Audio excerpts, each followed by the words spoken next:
Ubundi twese tuba mu isi aho twatwawe no gukunda amafaranga, guhirwa ndetse n'ubwiza. Kuri iyi si tuba twumva umukobwa mwiza n'umugabo w'umukire ari bo bantu bonyine bitaweho, bafite amahitamo menshi kandi tuba tubona ari nabo bantu bakunzwe. Ibyo ngibyo bituma twese twifuza ubuzima nk'ubwo ngubwo. Ariko hano hari ikintu gitangaje. Uzi ko abantu benshi bafite ibyo byose maze kuvuga hejuru nabo bishwe n'irungu, bafite ubwoba kandi bari bonyine. Nimba utari muri icyo cyiciro cy'abo bantu navuze, biri buze kukugora kubyumva. Ariko bo barabizi ko baba bihishe inyuma yo kugaragara neza ndetse no kwambara ibintu bihenze, bigatuma abantu mwese mwifuza kubaho ubuzima babayemo, bigatuma mwumva yuko ari abantu bahatari. Ariko icyo mutazi ni kimwe, ni uko ugenda ujya hejuru cyangwa ugenda ukura mu bushobozi cyangwa ugira ibintu urusha abandi, niko uba uri kongera ibyago byo kubaho ubuzima butarimo ikintu na kimwe, ahubwo ibintu byose bigukikije ari fake. Ugasanga inshuti zawe ni fake, ugasanga nawe ubwawe uri fake. Ndi kubyumva ko utari gusobanukirwa ibyo nshaka kukubwira ubu ngubu, ariko tega amatwi iki kiganiro Romance Radio, ushira amatsiko kandi urushaho gusobanukirwa.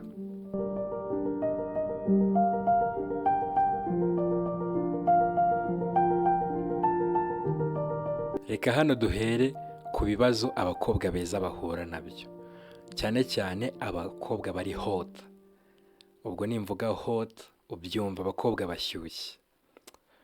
Ubundi abakobwa beza, bano bakobwa bashyushye kuri Instagram ubona bafite amasura meza, bari abakobwa ubona bagucaho ewana, umutwe ugahita uhengama nawe uri kureba aho bagiye.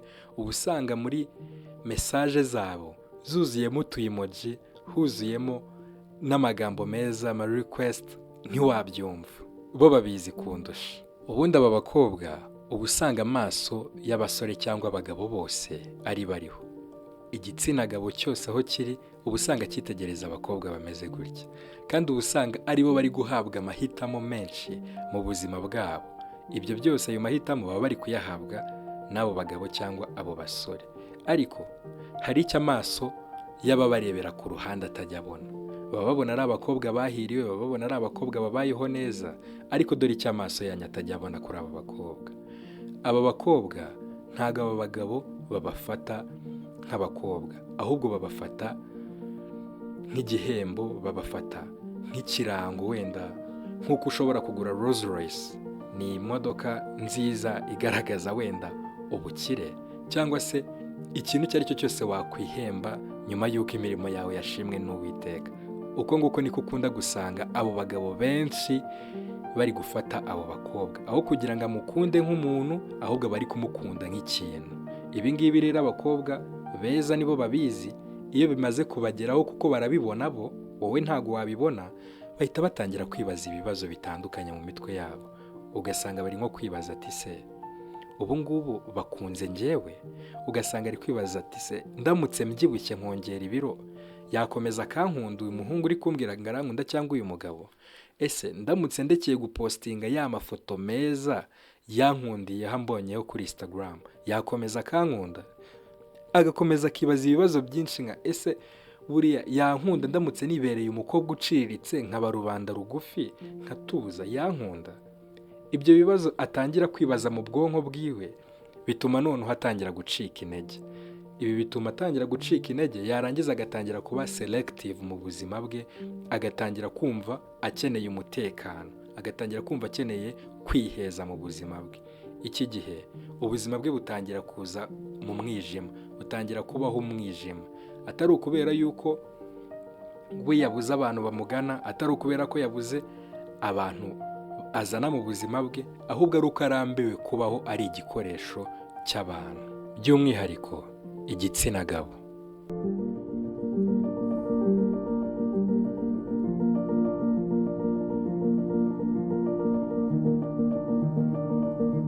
Aho ngaho twari turi ku bibazo by'abakobwa beza. Noneho dore ibibazo abahungu cyangwa abagabo b'abakire bo bahura nabyo.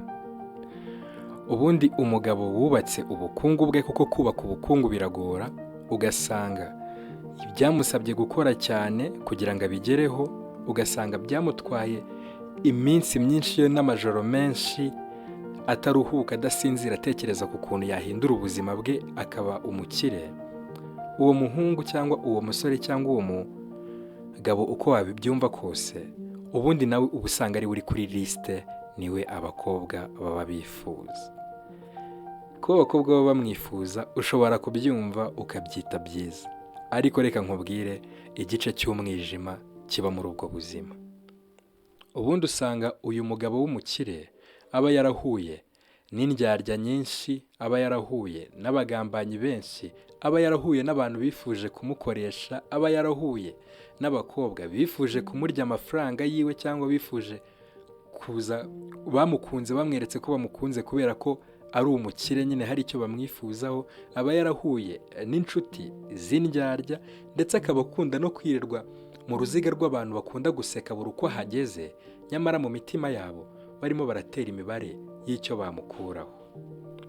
Abagabo nk'aba uzi icyo ubwo buzima bubasigira? Uzi imico ubwo buzima bubasigira? Ubwo buzima baba birirwamo bubategeka kubaho babayeho mu gushidikanya, bakabaho bari careful, mbega bahora bitwararitse, ndetse bahora bibaza kuri buri muntu wese uje mu buzima bwabo, kubera ko nubwo yaza bigaragara ko ari umuntu wa nyawe kazanwe n'ubushuti, ibyo ngibyo biba bimutera ubwoba kubera indyarya, kubera ibirura aba yirirwamo, biba ibirura by'abagabo bigenzi bye bikennye, cyangwa ibirura by'abakobwa bifuza kubaho neza kubera ko yakoze.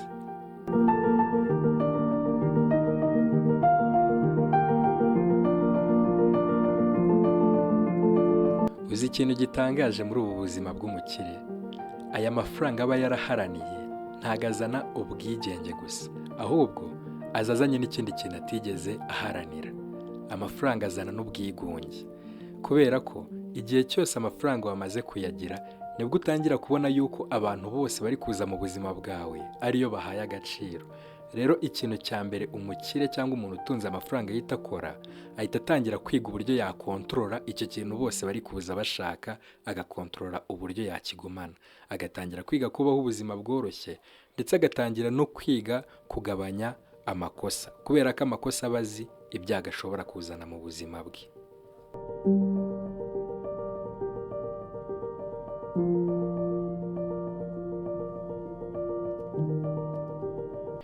Ubwo umaze kumva ubuzima cyangwa imibereho y'umukobwa uri hot cyangwa umukobwa mwiza uri super, nyine abagabo bose bifuza, ndetse n'imibereho y'umugabo ufite amafaranga, reka noneho nkwereke aho bihurira, aho ubuzima bwabo buhurira.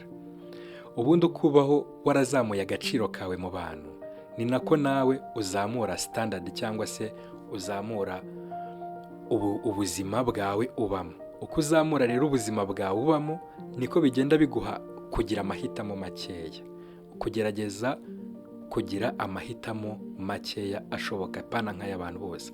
Ntago hano ari uko uba utangiye kuzanamo ubwiyemezi, ntago ari uko uba utangiye kuzanamo utuntu two kwikunda, ahubwo ni ukubera ko wamaze kubona igice kibi cya muntu, ni uko wamaze kubona abantu igice cyabo kibi, wamaze kugisobanukirwa. Naho wowe ujya ubona abakire cyangwa abakobwa beza nk'abiyemezi nk'aho ari abantu bishyira ku yindi level, nuko mutaricara mu mwanya umwe ngo usobanukirwe impamvu bakora ibyo bakora mu buryo babikoramo. Ngaho nawe mfasha turebere hamwe ibi bintu. Ese ubaye warabonye abantu bakubeshya, ukaba warigeze kubona abantu bagukoresha mu nyungu zabo, ukaba warigeze kubona abantu bakunda uko usa, imiterere yawe, ariko badakunze wowe wa nyawe, ahubwo bakunze wowe w'inyuma, we wakora iki? Ahangaha ni muri cya gihe usanga umuntu yaratangiye kuba selective, agatangira kwigira ndetse no kubaho wenyine, agatangira kwitoza kuba inshuti yiwe, agatangira kwiga kumva anyuzwe mu gihe cyose ari wenyine, kuruta uko yagenda akaba akikijwe cyangwa azengurutswe n'indyarya. Gusa uzi ikintu kibabaje cyagiteye agahinda, ni uko sosiyete tubamo, aho waba uri hose, ntabwo ibi bintu bajya babibona, ntabwo izi ngorane aba bantu babiri bahura nazo zijya zigaragara, kuko uba usanga buri munsi bibaza ikibazo kigira gita: ni gute uriya mukobwa yaba ari mwiza kuriya ariko akaba ari single, akaba nta mukunzi afite? Cyangwa se bakibaza ati: ni gute uriya mugabo cyangwa uriya musore afite ibintu byose umusore akwiye kuba afite ariko akaba ari single?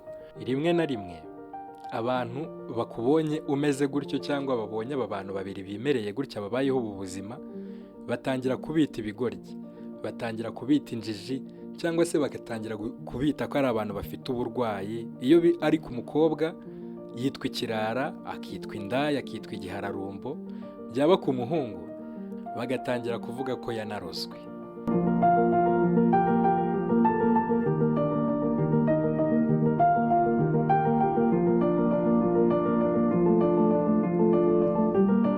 Wowe twabanye muri iki kiganiro, reka nkubwire ukuri kwihishe inyuma y'aba bantu, ibyifuzo baba bafite ariko nabo batajya babasha kubona n'uko babivuga ngo babyexpose abantu babibone. Buriya umugabo w'umukire n'umukobwa mwiza nabo baba bifuza gukundwa, kandi nabo baba bafite urukundo pe, ariko gukundwa baba bifuza, baba bashaka gukundwa bidashingiye habe na gato kuri success cyangwa ku mahirwe bigiriye mu buzima bwabo. Nk'umukobwa aba ashaka umuntu umukunda byuzuye. Reba nk'urugero rworoshye, hari umugani nkunda mu Kinyarwanda bajya bavuga ngo ububi bw'umukobwa bumurindira ubusugi. Nk'umukobwa udafite ubwiza bugaragarira amaso ya buri musore cyangwa ya buri muhungu, burajya agira amahirwe umukobwa mwiza ufite uburanga bushamaje atajya agira. Umukobwa uri aho ngaho udafite uburanga bushamaje ashobora kugira amahirwe, nako bibaho, agirirwa amahirwe yo guhura n'umuhungu ukunze personalite yiwe cyane kuruta gukunda uko agaragara inyuma. Ibyo ngibyo bihereza amahirwe y'umukobwa yo kuba ikibazo icyo ari cyo cyose yagira ku mubiri, ikibazo icyo ari cyo cyose cyakwangiza uburanga bwe, n'ubundi ntabwo byambura urukundo wa muhungu yari amufitiye, kubera ko yakunze personalite ye ibitangiritse.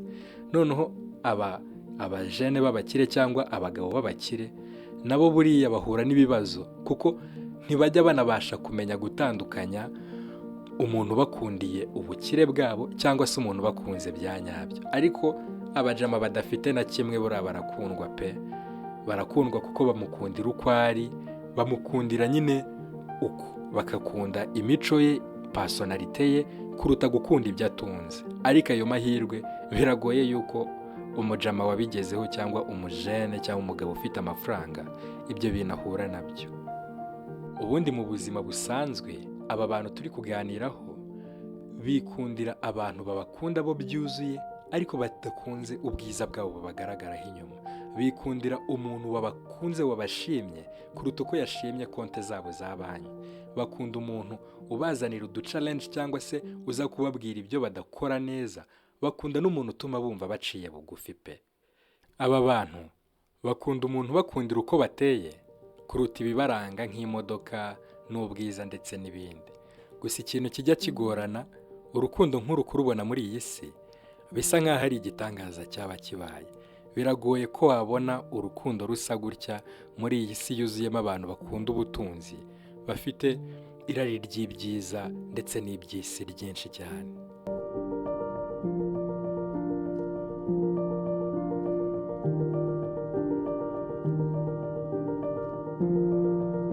Niba nawe uri umwe mu bantu babayeho muri ubu buzima bw'abo bantu twaganiragaho cyangwa se bahura n'ibyo bibazo, ushobora kwibaza uti: ni ikihe cyaba solution?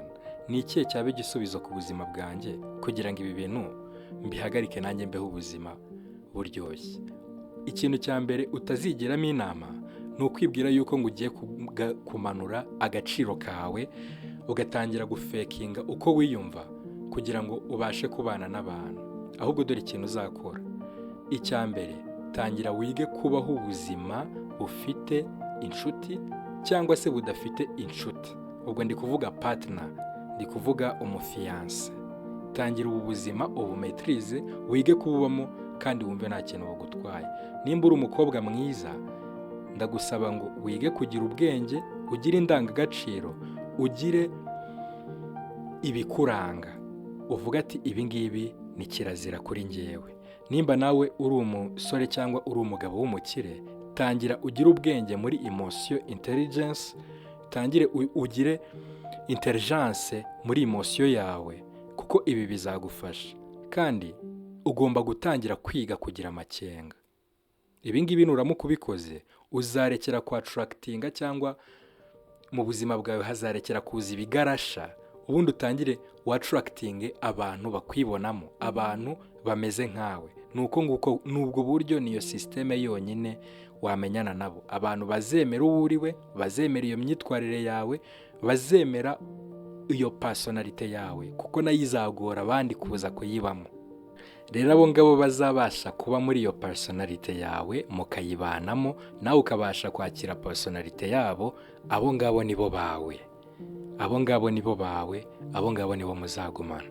Ikintu kindi ugomba kuzirikana nuko mu buzima bwawe udakeneyemo buri wese, ntabwo buri muntu wese umukeneye mu buzima bwawe, ahubwo ubuzima bwawe ubukeneyemo ab'ingenzi, ubukeneyemo abantu badafite uburyarya, abantu banyabo.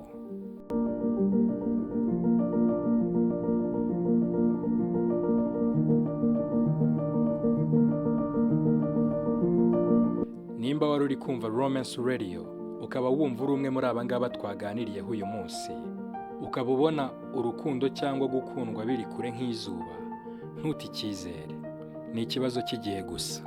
Mbere na mbere banza wige kwiha agaciro, uniyubahe, wumve yuko uri ingenzi. Numara kumenya uwo uri we, urukundo ntabwo ruzaba rukiri icyuzuzo kuri wowe, ahubwo ruzaza nk'inyongera. Nimba iyi video yavuganye nawe ukabyumva, kanda like button mbibone, kora subscribe kugira ngo tujye dukomeza kubana mu kiganiro Romance Radio. Unajye muri comment section wandikemo I choose real love over easy love. Stay sharp, stay true, stay blessed. Ciao ciao.